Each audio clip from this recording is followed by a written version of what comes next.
Bienvenue à bord du vaisseau Hypersensas. Bonjour à toutes et à tous et bienvenue dans votre épisode hebdomadaire du Défaussé. C'est une émission qui va vous parler de jeux de société, bien sûr. Et pour ce faire, je suis accompagné de la chère Alex. La chère. La très chère. La Je suis chaudier. Je suis chère. Bonjour. Le chère. Voilà, il commence à faire tard là. Ouais, je le sens. Salut XT, t'es toujours là? Salut. Toujours à la chaîne au bout du pied. Toujours là. La chaîne au bout du pied. On te libère après, promis. J'espère que vous aimez la déduction. Pur et dur, parce que c'est de quoi il va s'agir aujourd'hui. On va parler de Temple Code.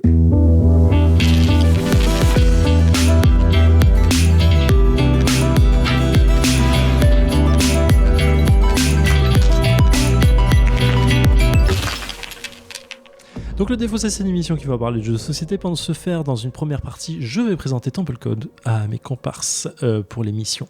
Et dans une seconde partie, nous allons jouer. Dans une troisième partie, nous allons débriefer de ce jeu, tout simplement. Temple Code, c'est un jeu de Johan Levé. On les aura tous fait. Oh, je pense qu'on les aura tous fait. On n'a pas fait Myrmès pour le coup. Et illustré par Jib, c'est édité par Banquise Édition. C'est un jeu de 1 à 4 joueurs pour 30 minutes de partie pour 8 ans et plus. Et comme vous le savez, c'est un jeu de déduction. On a tous 8 ans et plus et 8 ans et plus. Oui, c'est ça, c'est ce que j'allais dire. Non, c'est un jeu de déduction pur et dur dans la tradition de ce qu'on connaît de Johan Levé depuis ses derniers jeux.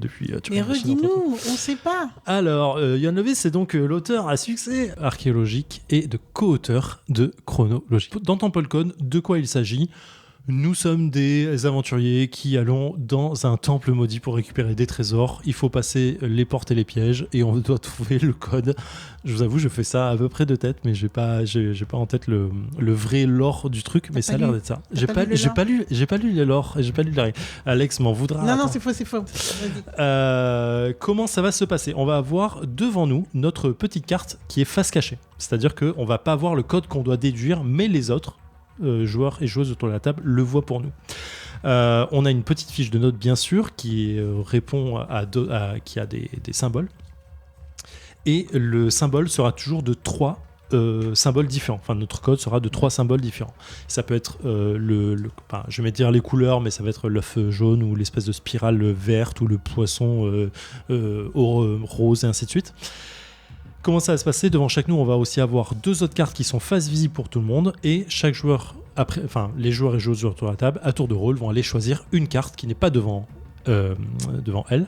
Et quand je vais choisir, par exemple, chez Alex, une carte, Alex va prendre l'autre carte qui est devant elle et va regarder son code. Il y a une petite espèce de grille qu'on va placer et qui va nous dire combien de codes sur cette carte que j'ai devant moi, que j'ai pris, sur les 3 positions possibles, combien sont bonnes mais mal placées et combien sont bonnes et bien placées. Le mastermind.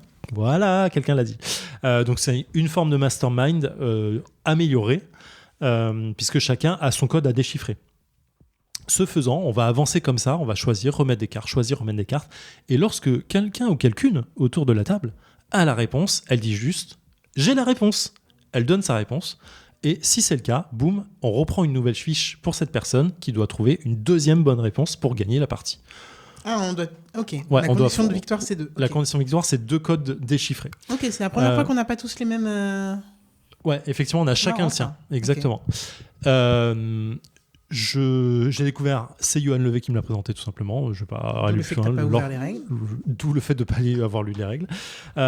Et c'est aussi simple que ça. La conviction victoire, c'est vraiment, je n'attends pas mon tour pour dire que j'ai deviné. Je dis que j'ai deviné, je dis le code. Si les autres me disent c'est ok, je prends une autre carte et j'enchaîne. Ok. Autant dire que l'erreur coûte cher dans ce jeu. Je vous préviens, l'erreur coûte cher. Comme d'hab, non ? Exactement. Voilà. Vous avez des questions, des doutes, des interrogations ? Je pense que c'était assez clair. En vrai, c'est rapide à expliquer. C'était OK. C'était en termes d'explication, je me dis... je vais regarder exactement le truc, mais c'est OK. OK, ça roule. Bah écoutez, allons-y. Let's go. De quoi tu parles ? Je pense que tu es plus efficace. Parce que j'utilise pas la feuille pour le moment. Ah OK. Par contre, je mets du temps. Parce que prends ton temps. Je prends de réfléchir à ce que je prends.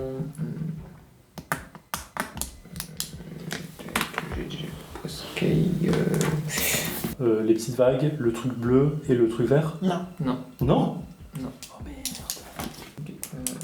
Putain, pour aller chercher ce qu'on veut... Le premier, c'est le truc vert. Mhm. Ensuite, c'est l'œuf jaune et la vague. Ouais. Et nous sommes de retour dans le défaussé après 15 minutes, pile poil, de partie de Temple Code. Ouais, j'ai 15 minutes dans l'application. Avec Alex et XT qui nous mènent fortement. Il y a 2 réponses et moi 2 réponses fausses et Alex une réponse fausse. Donc, on est au bas de la chaîne alimentaire, j'ai envie de dire. XT, qu'est-ce que tu as pensé de ce jeu ? Alors, on en parlait rapidos, enfin, je l'évoquais pendant qu'on jouait. Dans les jeux de déduction, pour moi, il y a un risque, c'est quand c'est uniquement de la déduction et que le facteur chance n'existe pas. Ouais. Et dans ce cas-là, en fait, ça devient un peu au joueur qui soit connaît le mieux le jeu, soit qui a des facultés peut-être plus pratiques sur un certain thème. Et du coup, ça devient très très chiant parce que c'est toujours la même personne qui gagne. Là, il y a un peu ce facteur chance qui est là. Et il est là, donc ça va à peu près, même si... Enfin, je sais pas, pour le coup, c'est de la déduction pure et dure, mais j'ai pas pris tant de plaisir que ça à le faire, en fait. J'ai l'impression de jouer à un mastermind avec d'autres, mais j'aurais pu y jouer tout seul, ça aurait été pareil, en fait. C'est un peu triste à dire, parce que j'aurais pas eu d'interaction avec les autres, si ce n'est prendre une carte chez l'autre, mais qui ne les... En fait, on peut pas se mettre de bâton dans les roues volontairement.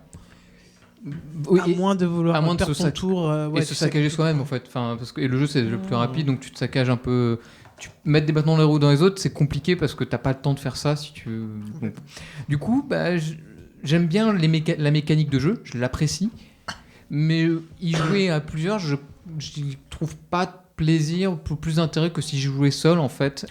Et ce qui est un peu tristouné, malgré ce petit facteur chance qui est un peu rajouté là-dedans, je trouve même pas assez fort pour que ce soit vraiment intéressant d'y jouer à plusieurs, quoi. Ok.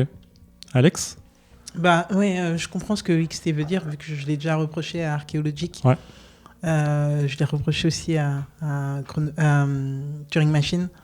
C'est vrai que Johan, il a tendance à faire des jeux que j'apprécierais plus à jouer en solo, sachant que je suis pas une joueuse solo en plus, donc voilà. Mais d'habitude, il trouve quand même un petit moyen de nous faire apprécier les autres, en fait. Que la non-information ou que l'information donnée à l'autre ou la question posée par l'autre nous amène quelque part quand même ou puisse nous aiguiller. Là, en fait, les autres, ça peut même te couler, je trouve, dans le sens où, en gros, comme les autres choisissent les cartes et que tu es obligé de prendre la carte qu'il reste, si les autres prennent les cartes qui peuvent te donner des indices, tu es foutu parce que du coup, tu n'as plus rien à faire pendant ton tour. Et là où je trouve par exemple un chronologique, en fait, tu vas pas perdre un tour de jeu entier. Tu vas forcément à ton tour, même si les autres posent des questions, tu as déjà les réponses, bon ok, au pire tu valides des choses, mais au pire à ton tour de jeu, tu vas au moins choisir une réponse. Là il se trouve qu'à des moments, vous jouiez entre eux, enfin à un moment XT s'est retrouvé dans cette situation où nous deux on s'était choisis mutuellement, ce qui fait que XT devait choisir ses propres cartes. Et je me suis retrouvé dans le même cas à la fin. Mes 2 cartes ne m'intéressaient absolument pas. Donc j'ai perdu 2 tours de jeu, quoi. Donc je trouve ça vraiment, vraiment dérangeant d'avoir ça. Mais je vois pas non plus comment y jouer en solo. Vu que du coup, en fait, tu enchaînes toi-même tes propres codes, j'imagine. Je sais pas trop. J'ai pas regardé les règles solo. J'ai pas encore joué à solo à ce jeu. Ok, bon, j'imagine. Oui, excusez-moi, je viens de voir c'est 1 à 4. Donc en effet, il y a une règle solo. Mais oui, là on va dire que dans la gamme, c'est celui que j'aurais le moins envie de sortir, même si je comprends ce que les gens disent. Il a souvent été, je l'ai vu qualifié comme étant une porte d'entrée au jeu de déduction, car plus facile, je veux bien, mais c'est comme tu as encore cette dimension de chrono et de le plus rapide à arriver à tel ou tel truc, tu as quand même l'envie de performer qui est là et je trouve que c'est vraiment, vraiment contraignant de se retrouver sans indice pendant 1 ou 2 tours. Tu perds du temps et du coup, t'es un peu plus frustré que ce que tu pourrais être. Enfin, je le redis, moi, j'ai jamais vraiment gagné au jeu de Johan, à part pour Turing Machine. Mais même en perdant, j'ai jamais eu cette frustration que là, j'ai eu dans le jeu. Okay. Donc... Et c'est con parce que je m'attendais à l'aimer. Donc je suis un peu déçu, mais... Ok. Mais voilà. Et toi? Moi, j'aime beaucoup ce jeu. Je pense que c'est un de mes préférés de Yuan sur le côté déduction, pour la facilité de mise en place, la facilité de prise en main et la rapidité du jeu. C'est marrant parce que du coup, vous avez vous vous contradisez pas, mais t'as un côté XT dit c'est cool qu'il y ait un facteur chance, et du coup, toi, tu dis en gros, bah c'est chiant qu'il y ait ce facteur chance parce que je contrôle pas en fait. Et moi, je trouve que la réconciliation entre guillemets, ou le mi-chemin entre vous deux, c'est en fait, tu peux effectivement aller choisir spécialement chez quelqu'un pour lui donner la carte de merde en fait, et pour dire bah t'avanceras pas parce que ta carte elle va te servir à rien, mais moi elle me sert un peu ce que je choisis en fait. Donc du coup tu peux t'aider toi-même et essayer de plomber un peu l'autre. Et quand tu as le même niveau de jeu, alors je mets des gros guillemets sur le même niveau de jeu, de la bonne compréhension de comment bien noter les choses, parce qu'il y a plein de trucs à noter quand tu as l'information tu sais que tu as un symbole mais il n'est pas à la bonne place, tu as plein de choses à déduire de ça. Encore une fois, c'est de la non-information sur choses, je vais revenir dessus.